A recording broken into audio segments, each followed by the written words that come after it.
हाँ, कि एंट्रोपी के बारे में हम बात कर रहे थे कि जिस तरह से इंटरनल एनर्जी होती है, इंटरनल एनर्जी एक स्टेट फंक्शन है। उस इंटरनल एनर्जी को आप एक्यूरेटली क्या नहीं कर सकते, मेजर नहीं कर सकते। आप ये मेजर कर सकते कि इंटरनल एनर्जी में चेंज क्या हुआ। इसी तरह से आप एंट्रोपी को भी क्या कर सकते हैं,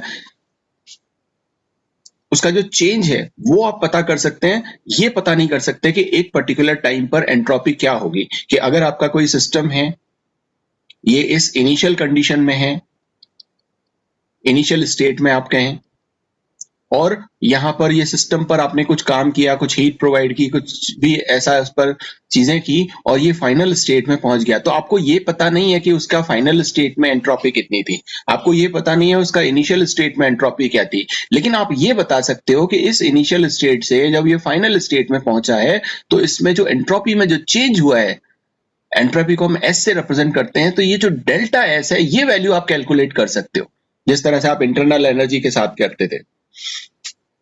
तो जो एंट्रोपी चेंज है वो क्या हुआ, वो एंट्रोपी चेंज वो प्रोसेस हुआ जहां पर कोई भी amount of heat isothermally absorb हो, और रिवर्सिबली हम ये देखें कि वो उसका जो टेम्परेचर है वो कितना बढ़ा या कितना घटा।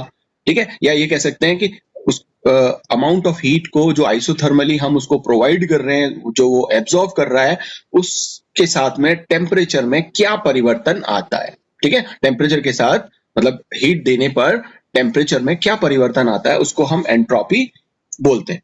और इसको हम एक एग्जाम्पल से यहाँ पर थोड़ा सा और समझने की कोशिश करते हैं, जो हम कल बात कर रहे थे, फिर हमारा एक अधूरा रह गया था वो। तो मान लो कि हमारे पास में यहाँ पे दो सिस्टम, ये हम दो सिस्टम मान लेते हैं, और दोनों सिस्टम जो हैं वो एक ही कंडीशन में है, लेकिन कंडीशन एक ही है, लेकिन यहां पर दोनों का टेम्परेचर अलग अलग है। मान लो कि इसका टेम्परेचर 100 डिग्री सेल्सियस है और इसका टेम्परेचर जो है वो 500 डिग्री सेल्सियस है।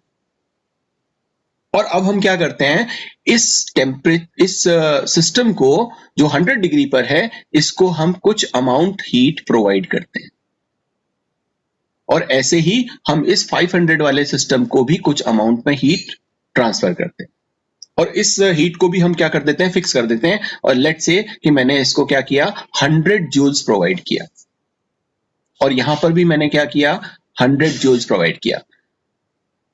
दो सिस्टम हैं, अलग अलग टेम्परेचर पर हैं, एक 100 पर एक 500 पर, और मैं दोनों को क्या कर रहा हूं, 100 जूल्स प्रोवाइड कर रहा हूं। सोचो कि ये जो 100 जूल्स इसमें जब जाएगा, चाहे वो 100 डिग्री वाले में हो चाहे 500 डिग्री वाले में हो, सबसे पहले हम इस सिस्टम के बारे में बात करते हैं जहां पर हमने इसको क्या किया है, 100 डिग्री पर रखा हुआ है और 100 जूल्स इसको प्रोवाइड किया हुआ है। तो अब होगा क्या कि जब मैं इसको यहां पर 100 जूल्स प्रोवाइड करता हूं, तो ये सिस्टम क्या कर सकता है, ये दो तरीके के काम कर सकता है। या तो ये कोई वर्क कर ले, क्योंकि जब मैंने इसको हीट दिया है तो उस हीट को भी हम वर्क में कन्वर्ट कर सकते हैं। ठीक है, दूसरा, ये जो हीट हमने प्रोवाइड की है ये वर्क में कन्वर्ट करे या इसको, और या फिर ये अपने आप को क्या करे, इसके जो पार्टिकल्स हैं, इसके जो मॉलिक्यूल्स हैं, उनका डिसऑर्डरनेस बढ़ाने में काम आ जाए, या इसकी जो रेंडमनेस है उसको बढ़ाने में इस हीट को ये काम में ले ले।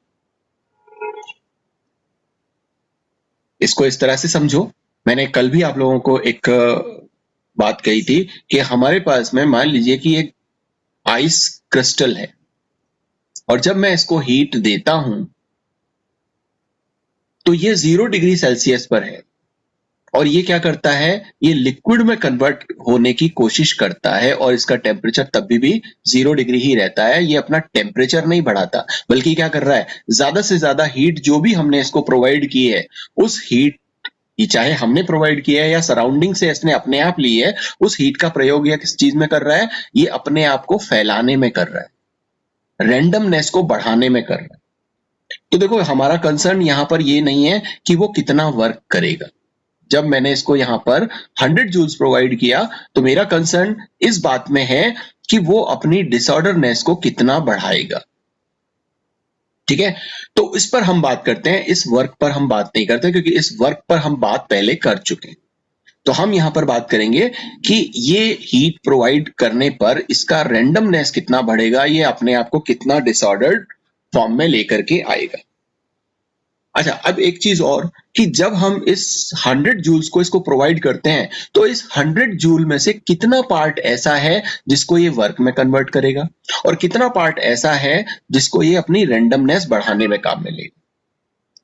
तो जैसे मैं आपको कल भी बता रहा था कि जब भी हम किसी भी सिस्टम को हीट प्रोवाइड करते हैं और उससे काम लेने की कोशिश करते हैं, तो वो जो हीट है वो उसकी, जैसे कार्नोट साइकिल में मैंने आपको बता रहा था कि कार्नोट साइकिल से जब हम किसी भी हीट इंजन से वर्क करवाते हैं, तो किसी भी सिस्टम की जो या किसी भी हीट इंजन की जो एफिशिएंसी है, वो एफिशिएंसी बहुत ज्यादा नहीं होती। मैक्सिमम टू मैक्सिमम हम 15 to 16% जो एफिशिएंसी है वो ले सकते हैं, और बाकी की जो हीट है वो किस काम आती है, वो बाकी की हीट काम आती है उसकी डिसऑर्डरनेस को बढ़ाने में। इसका मतलब जब भी हम किसी को हीट प्रोवाइड करेंगे तो ज्यादा से ज्यादा हीट क्या करेगी, उसको काम में लेगी, किस चीज के, अपनी डिसऑर्डरनेस को या उसकी रैंडमनेस को बढ़ाने में काम में लेगी। तो लेट्स से अगर मैंने इसको 100 जूल्स प्रोवाइड किया, तो ये जो 100 जूल्स हैं, इस 100 जूल्स का करीब करीब 80% पार्ट या 80 जूल्स काम में लेगा ये कहां पे, अपनी रैंडमनेस को बढ़ाने में। और जो 20 जूल्स है वो 20 जूल्स काम आएगा इसको वर्क करने में। तो इस वर्क को जो ये कर रहा है इस पर हम अपना ध्यान नहीं दे रहे, हम यहाँ पर ये दे रहे हैं कि ये जो 40 जूल्स इसने 80 जूल्स इसने यहाँ पर लिया है, इस 80 जूल्स का ये क्या करेगा। ठीक है, तो अब वापस आते हैं हम इस सिस्टम पर, और हमने इसको 100 जूल्स का एनर्जी प्रोवाइड किया और हमने ऐसा माना कि ये अपनी 80 जूल्स की जो एनर्जी है जो मैंने इसको प्रोवाइड की है 100 जूल्स, उसमें से 80 जूल्स की एनर्जी का ये इस्तेमाल करेगा अपनी रैंडमनेस को बढ़ाने। ठीक है, सो अब आप मुझे एक बात बताओ, अगर ये अपनी रैंडमनेस को बढ़ाने में, और रैंडमनेस का मतलब डायरेक्टली ये होता है कि जब भी कोई मॉलिक्यूल उस एनर्जी को एब्सॉर्ब करेगा और फैलेगा, तो फैलेगा मतलब उसकी काइनेटिक एनर्जी बढ़ेगी। वो जो मॉलिक्यूल है उस एनर्जी को लेकर के अपनी काइनेटिक एनर्जी बढ़ाएगा और इधर उधर जाने लगेंगे वो मॉलिक्यूल्स। ठीक है ना, उसमें अव्यवस्था जो है वो बहुत ज्यादा अव्यवस्था उसमें हो जाएगी, और अव्यवस्था हो जाएगी, काइनेटिक एनर्जी बढ़ेगी, तो इसका मतलब ये है कि उसका टेम्परेचर जो है वो भी बढ़ेगा। तो ये जो 100 डिग्री सेल्सियस पर जो मेरा सिस्टम था और मैंने इसको 100 जूल्स प्रोवाइड किया, जिसमें से 80 जूल्स ये अपने सिस्टम की रैंडमनेस को बढ़ाने में काम आएगा, तो पर डिग्री सेल्सियस जो हीट है, पर डिग्री सेल्सियस जो हीट है वो इसको कितनी, मतलब कितना इसमें चेंज आया, या ये कह सकते हैं कि जो 80 जूल्स है वो पर डिग्री कितना डिस्ट्रीब्यूट हुई। 80 जूल्स एनर्जी मैंने किसको दी, 100 डिग्री सेल्सियस के सिस्टम को, तो इसका जो 1 जूल है, 1 जूल एनर्जी कितने डिग्री पर गई। तो इसको आप डायरेक्टली यहां पर निकाल सकते हो कि हमने जो हीट प्रोवाइड की और जितना टेम्परेचर था, तो मैंने इसको हीट प्रोवाइड की 80 जूल्स की, टेम्परेचर था इसका 100 डिग्री, तो ये जो वैल्यू है वो मुझे यहां पर निकल करके आती है 0.8 जूल पर डिग्री सेल्सियस। और यही क्या है, एंट्रोपी में चेंज है। ये जो एंट्रोपी में चेंज है वो ये है कि जो हीट हम उसको प्रोवाइड कर रहे हैं और सिस्टम उस समय कितने डिग्री पर है, तो पर डिग्री कितना हीट उसने एब्सॉर्ब करके अपनी रैंडमनेस को इंक्रीज किया या डिक्रीज किया। इसीलिए इस डेल्टा एस का जो फॉर्मूला है वो क्या होता है कि मैं जो उसको हीट प्रोवाइड कर रहा हूं और कितने टेम्परेचर पर वो सिस्टम है, उसके टेम्परेचर में क्या चेंज आने वाला है, किस सिस्टम कितने पर डिग्री सेल्सियस उसको कितनी हीट मिलेगी, वही मेरा क्या कहलाएगा, एंट्रोपी चेंज कहलाएगा। और यहां पर जो एंट्रोपी चेंज आया है वो कितना आया है, 0.8 joules per degree. Let's say हम यहां पर 500 डिग्री सेल्सियस वाले सिस्टम की बात करते हैं। सिस्टम कहां पर है, 500 डिग्री सेल्सियस पर है, और मैंने उसको 100 जूल्स ही प्रोवाइड किया है, और मुझे ये भी पता है कि उसका जो 80 जूल्स है वो उसकी एंट्रोपी को बढ़ाने में काम आने वाला है। मींस मैंने 80 जूल्स इसको प्रोवाइड किया है और उसका टेम्परेचर क्या है, 500 डिग्री सेल्सियस है। तो जो 1 जूल होगा वो कितने सेंटीग्रेड पर जाएगा, तो इसका जो आप एंट्रोपी चेंज देखोगे वो क्या आएगा, वो आएगा 80 जूल्स अपॉन 500 डिग्री सेल्सियस। तो ये आपका 0 से 0 कट जाएगा, और यहां पर ये इसको आप करोगे तो ये 2 टाइम्स जाएगा, और इसको आप करोगे तो ये सॉरी ये 4 टाइम्स हो गया, ये 24 टाइम्स हो गया, तो ये बचा आपके पास में 4/25। ठीक है, सो ये वैल्यू जो निकल करके आएगी वो क्या निकल के आएगी, 0.08 जूल पर डिग्री सेल्सियस। तो आप यहां पर देखो कि जब सिस्टम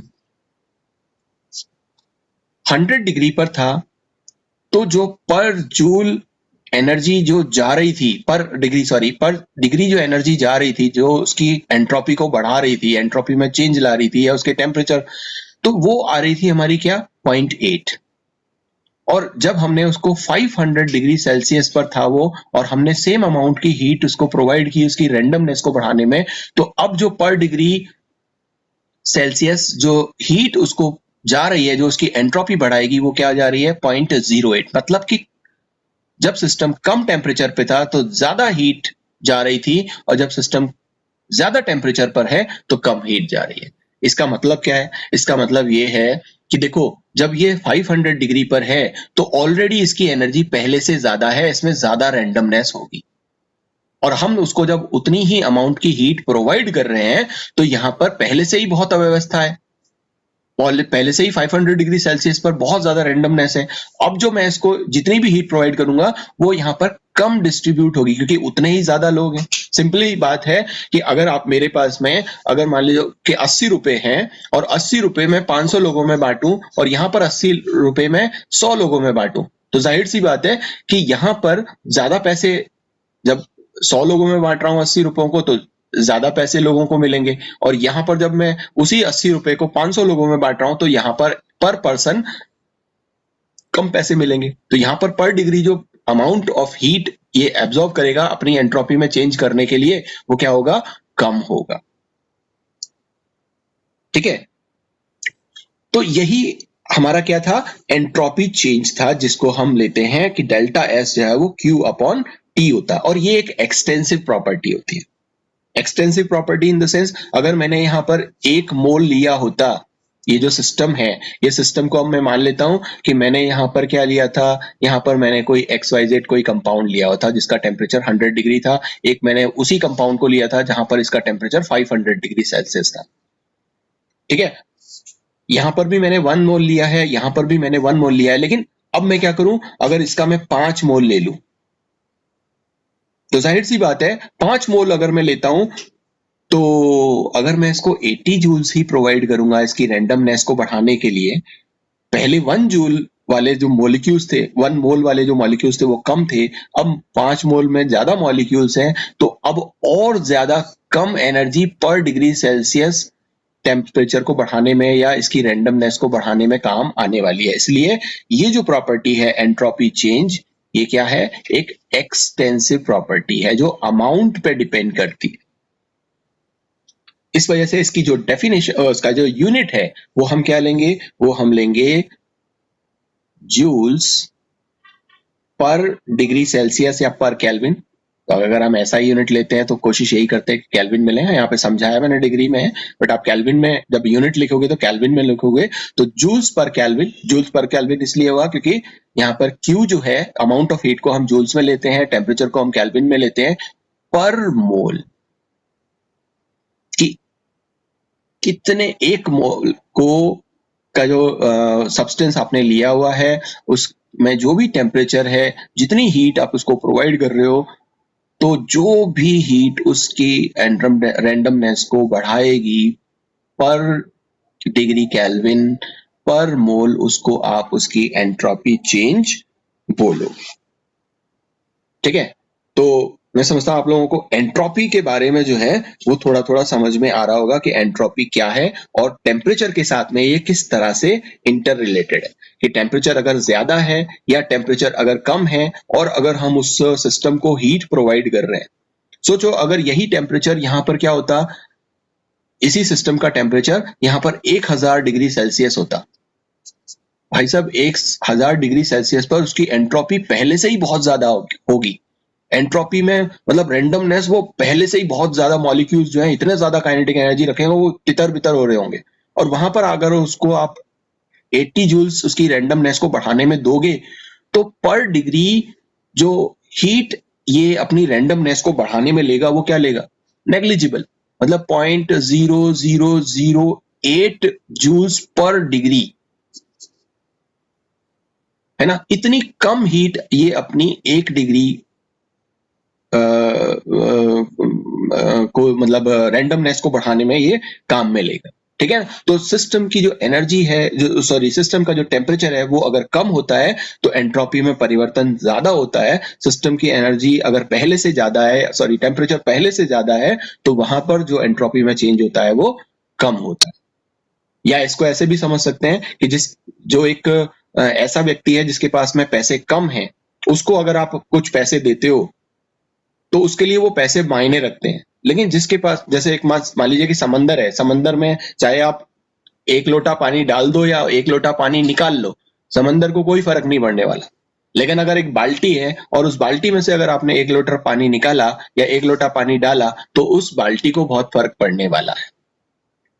ठीक है ना। तो ऐसा ही यहां पर है कि जब हम उस सिस्टम को कोई एनर्जी दे रहे हैं और उसके पास में कम टेम्परेचर था तो वहां रैंडमनेस कम थी, तो वहां पर अब रैंडमनेस ज्यादा बढ़ेगी। और यहां पर जब टेम्परेचर बहुत ज्यादा था और यहां पर हम सेम अमाउंट में एनर्जी दे रहे हैं उसको, तो रैंडमनेस क्या होगी, जो चेंज होगा वो बहुत ही कम होगा।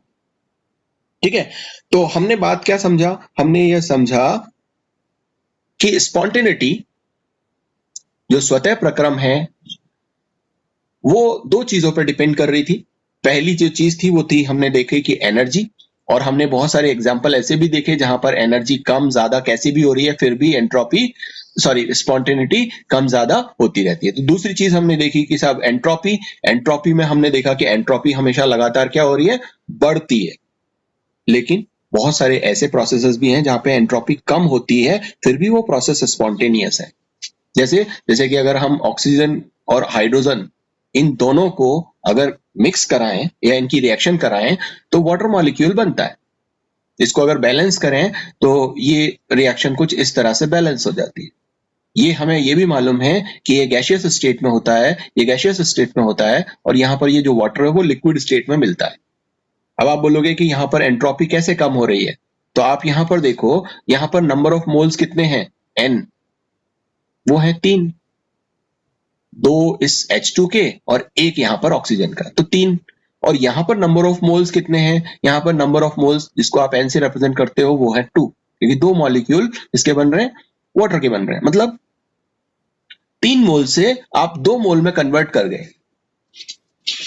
तो जाहिर सी बात है रैंडमनेस क्या हुई, कम हुई। रैंडमनेस तब ज्यादा होती है ना जब 3 से 4 होते, 5 होते, फैलता वो। लेकिन यहाँ फैल नहीं रहा, यहाँ पर क्या हो रहा है, यहाँ पर कॉन्ट्रैक्ट हो रहा है। तो यहाँ पर तो रैंडमनेस क्या हुई, कम हुई, एंट्रोपी कम हुई। लेकिन उसके बावजूद भी जब हम हाइड्रोजन को ऑक्सीजन के साथ में मिलाते हैं और वाटर बनता है तो क्या होता है, स्पॉन्टेनियस प्रोसेस है।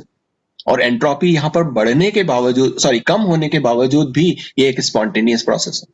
दूसरी चीज, ये गैसियस फॉर्म में है और ये लिक्विड फॉर्म में है। आपको पता है कि गैसेस की एंट्रोपी ज्यादा होती है और लिक्विड की एंट्रोपी क्या होती है, कम होती है, और सॉलिड की एंट्रोपी और कम होती है। जब हमने यहाँ पर अभी देखा था कि अगर हमारे पास में एक आइस है और आइस जो है वो अपने आप अपनी एंट्रोपी को बढ़ाती है, मतलब कि वो हीट एनर्जी को लेकर के फैलने की कोशिश करता है, और फिर वो जो लिक्विड जो बन गया है वो लिक्विड और एनर्जी को अगर हम उसको देते रहे तो वो क्या करेगा, वो गैसेस में कन्वर्ट हो जाएगा और वो और ज्यादा फैलने की कोशिश करेगा। लेकिन यहाँ क्या हुआ, यहाँ गैस लिक्विड में कन्वर्ट होगी, मतलब रिवर्स में जा रहे हैं हम। तो रिवर्स में जा रहे हैं, एंट्रोपी कम हो रही है, उसके बावजूद भी ये प्रोसेस क्या है, स्पॉन्टेनियस। तो दोनों जो रीजन थे यहाँ पे, चाहे हम एनर्जी का रीजन देखें या इस स्पॉन्टेनिटी में सॉरी इस क्या कहते हैं इसका एंट्रोपी का रीजन देखें, दोनों ही रीजन जो है वो फुलफिल नहीं करते कि किस तरह से जो हमारी स्पॉन्टेनिटी है या कोई भी प्रोसेस जो है वो होगा या नहीं होगा। अब एक चीज और मैं आप लोगों को यहाँ पे बताऊं, अगर हम इसको इतना ज्यादा डिस्कस कर रहे हैं तो आपके दिमाग में एक सवाल आ रहा होगा कि सर स्पॉन्टेनिटी से हमारा मतलब है क्या, जरूरत क्या है कि हम स्पॉन्टेनिटी को पढ़ें, हम उस प्रोसेस को अपने आप होने दें या हम उस प्रोसेस को खुद करवा दें, क्या फर्क पड़ता है? ठीक है ना। लेकिन हम यहाँ पर थर्मोडायनेमिक्स पढ़ रहे हैं, और थर्मोडायनेमिक्स में हमने फर्स्ट लॉ पढ़ा जिसमें हमने देखा कि एनर्जी को हम क्रिएट और डिस्ट्रॉय नहीं कर सकते। लेकिन इसी थर्मोडायनेमिक्स में बहुत सारी दूसरी ऑब्जर्वेशंस भी हैं जो ये कहती हैं कि जो हीट है, क्योंकि अगर हम फर्स्ट लॉ ऑफ थर्मोडायनेमिक्स में देखें, अगर मैं आपको वापस फर्स्ट लॉ ऑफ थर्मोडायनेमिक्स में ले चलता हूं, और फर्स्ट लॉ ऑफ थर्मोडायनेमिक्स वहां पर फेल होता है, इसीलिए हमें इस सेकंड लॉ की जरूरत होती है, और ये जो सेकंड लॉ की जरूरत होगी वहां पर हमें इस स्पॉन्टेनिटी की या इस एंट्रोपी की जरूरत हमें वहां पर देखने को मिलेगी। क्या है, हम कह रहे हैं कि टोटल जो एनर्जी है यूनिवर्स की वो क्या है, कांस्टेंट है। क्यों? क्योंकि हम कहते हैं कि एनर्जी को ना तो क्रिएट कर सकते ना ही हम डिस्ट्रॉय कर सकते। एनर्जी सिर्फ एक फॉर्म से दूसरे फॉर्म में कन्वर्ट होती है। अगर एक तरह की एनर्जी गायब होगी तो दूसरी तरह की एनर्जी वहां पर प्रकट हो जाएगी। इसलिए पूरा का पूरा यूनिवर्स की जो एनर्जी है वो क्या रहने वाली है, कांस्टेंट रहने वाली है। अगर कांस्टेंट रहने वाली है तो क्या हम एक काम कर सकते हैं कि मैं अगर एक सिस्टम लेता हूं, यहां पर मैं लिए लिक्विड लेता हूं, पानी, ठीक है, और इस लिक्विड से मैं कहता हूं कि हमको क्या बनाना है, ये आइस बनानी है, और ये एनवायरमेंट की हीट लेकर के या एनवायरमेंट को अपने आप हीट दे करके इसको किस में कन्वर्ट कर दे, ये लिक्विड को इस सॉलिड में कन्वर्ट कर ले। क्या ऐसा पॉसिबल है? ऐसा तो पॉसिबल है कि ये जो आइस है ये अपने आप एनवायरमेंट से क्या कर ले, एनर्जी ले लेगी और इसको लिक्विड में कन्वर्ट कर देगी। ये तो पॉसिबल है। लेकिन हम इस लिक्विड से और सॉलिड बनाएं और ये अपने आप अपनी एनर्जी को एनवायरमेंट में दे दे और इस लिक्विड को सॉलिड में कन्वर्ट कर दे, क्या ये पॉसिबल है? अपने आप तो पॉसिबल नहीं है। हमको क्या करना पड़ेगा, एक्सटर्नल वर्क करना पड़ेगा और इस पानी से एनर्जी निकालनी पड़ेगी, और इसकी एनर्जी धीरे धीरे कम होती जाएगी और इसकी एंट्रोपी कम होती जाएगी, और धीरे धीरे क्या कर देगा, इसको सॉलिड में कन्वर्ट कर देगा या आइस में कन्वर्ट कर देगा। लेकिन अगर पहला नियम इतना ही सही था तो इसको क्या कर देना चाहिए था, ये रिवर्स प्रोसेस भी कर देना चाहिए था। तो यहां पर दूसरे प्रोसेस, दूसरे जो लॉ है उसकी हमें जरूरत पड़ती है, जो ये बोलता है कि यूनिवर्स की जो एंट्रोपी है वो कांस्टेंट है, और हीट फ्लो हमेशा high temperature to lower temperature होता है। हीट का फ्लो हमेशा कहां होगा, जो भी हाई टेम्परेचर का जो सिस्टम है उस हाई टेम्परेचर के सिस्टम से लो टेम्परेचर के सिस्टम पर हीट का फ्लो होगा। जो हीट होगी, ये हीट ये यहां इस तरह से फ्लो होती है, ये lower temperature to higher temperature flow नहीं होती। ठीक है, कहीं मैंने कुछ एक बार सुना था किसी से, हम इसको इस तरह से समझ सकते हैं। मान लीजिए कि ये हमारे पास में है हमारा सोलर सिस्टम का सन, और ये हमारे पास में है हमारी अर्थ, और ये हमारे पास में एक और प्लैनेट है जुपिटर। अब आप एक बात बताओ मुझे, मैंने अभी क्या कहा, सेकेंड लॉ ऑफ थर्मोडायनेमिक्स कहता है कि यूनिवर्स का जो एंट्रोपी है वो चेंज नहीं होता, वो कांस्टेंट रहता है। Entropy of universe is constant, कोई चेंज नहीं होगा। तो अब एक बात बताओ, हमने एक चीज मैंने कल आपको बताई थी, बिग बैंग थ्योरी के बारे में बताया था कि हमारे इस पूरे के पूरे ब्रह्मांड का जो ओरिजिन हुआ वो कहां से हुआ, एक पॉइंट से हुआ, और ये एक पॉइंट ही क्या हुआ, इसमें ब्लास्ट हुआ और फिर ये पूरा का पूरा फैल रहा है, पूरा का पूरा फैल रहा है। और उसका वो भी मैंने बताया कि इस पूरे ब्रह्मांड में सबसे ज्यादा तेज चलने वाली जो चीज है वो लाइट है, और ये ब्रह्मांड खुद जो है लाइट की स्पीड से कई गुना ज्यादा तेजी से फैल रहा है।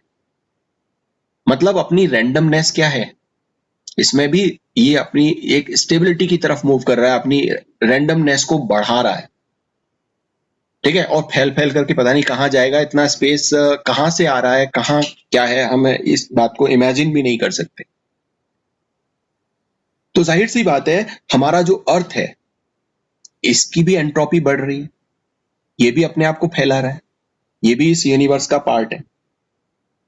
और हमें मालूम है कि सन जो है इसका टेम्परेचर बहुत ज्यादा है, करीब 5K मतलब 5000 डिग्री केल्विन इसका टेम्परेचर है।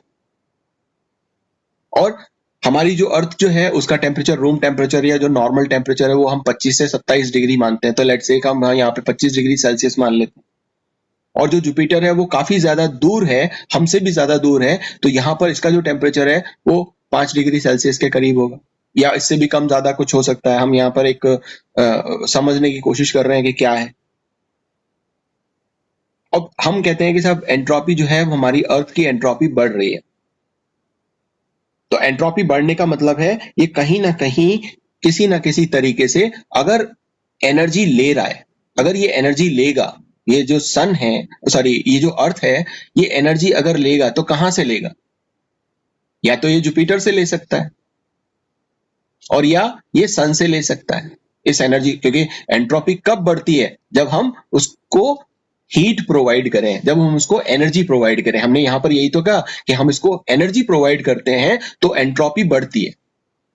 और यहां पर ये एनर्जी कहां से ले रहा है, या तो सन से ले सकता है, या इस जुपिटर से ले सकता है, या किसी दूर के ऐसे ग्रह से ले सकता है। अब मुझे आप खुद सोच करके बताओ कि ये एनर्जी कहां से लेगा, जुपिटर से। जुपिटर का टेम्परेचर है 5 डिग्री सेल्सियस, अर्थ का टेम्परेचर है 25 degree Celsius. Low temperature to high temperature move करेगी क्या हीट? नहीं करेगी। कहां से लेगा? सन से। और सन से एनर्जी ये लेकर के और ये अपनी एंट्रोपी बढ़ा रहा है। और सन से थोड़ा सा टेम्परेचर या थोड़ी सी एनर्जी ले भी लेंगे तो कोई फर्क नहीं पड़ने वाला, क्योंकि सन का टेम्परेचर तो वैसे ही बहुत ज्यादा है। यहाँ पे हमने बोला है कि साहब 500 डिग्री सेल्सियस या केल्विन जो है इसका टेम्परेचर है। वही वाली बात कि समंदर से हमने एक लोटा पानी निकाल लिया, हालांकि इसकी एंट्रोपी कम हो गई उस समय, सन की एंट्रोपी क्या हुई है? डिक्रीज हुई है, लेकिन वो बहुत कम हुई है, उसको हम नेग्लिजिबल मान सकते हैं। लेकिन उसी उसमें जिस उसमें इसने सन से उस हीट को लिया है, अर्थ ने उस हीट को लेकर के खुद बहुत ज्यादा एक्सपैंड हो गया, मतलब उसकी एंट्रोपी बहुत ज्यादा कर ली है, इसने बढ़ा ली है अर्थ ने। लेकिन इस सन का जो एंट्रोपी है वो काफी कम, बहुत कम चेंज हुआ है। और इस चीज को उल्टा कर दो,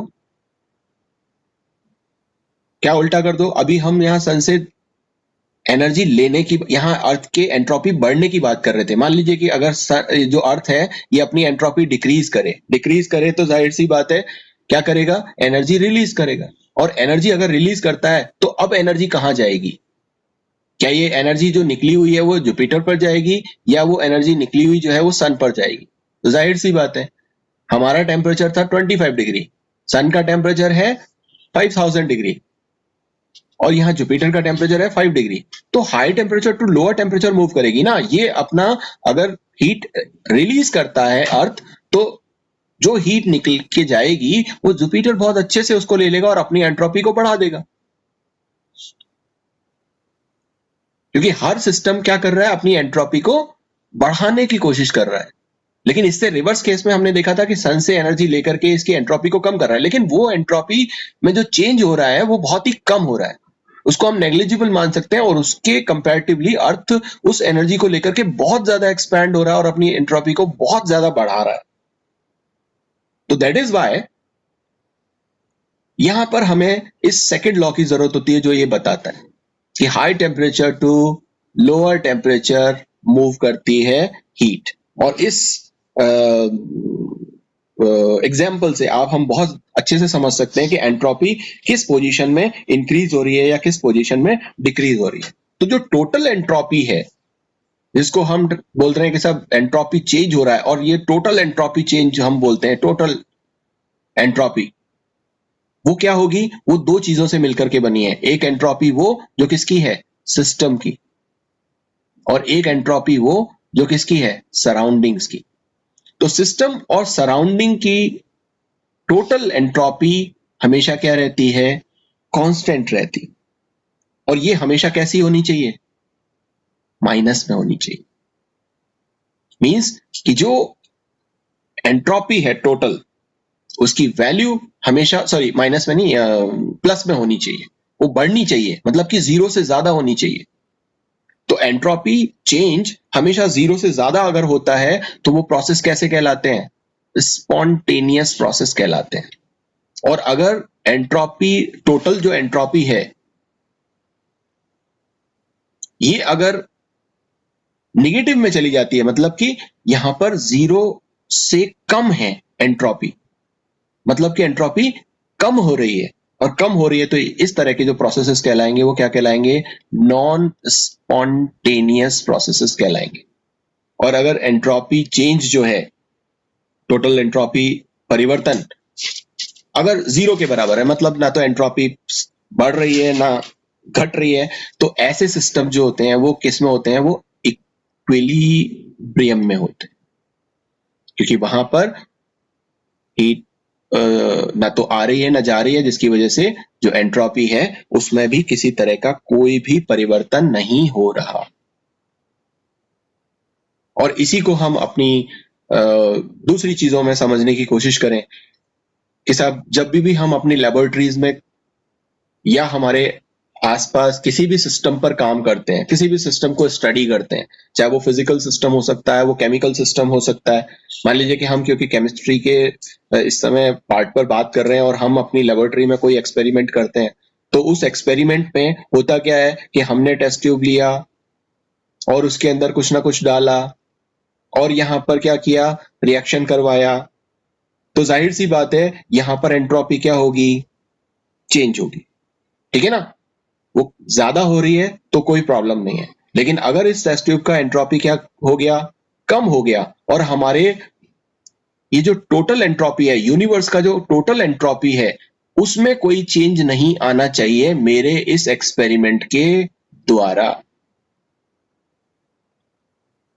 ठीक है ना? क्योंकि वो चीज पॉसिबल नहीं है। नेचर में वही लॉज काम आते हैं जो नेचर ने अपने बनाए हैं, और हम अगर उससे उल्टा करेंगे, हम अगर यूनिवर्स की एंट्रोपी को किसी भी तरीके से अगर कम करते हैं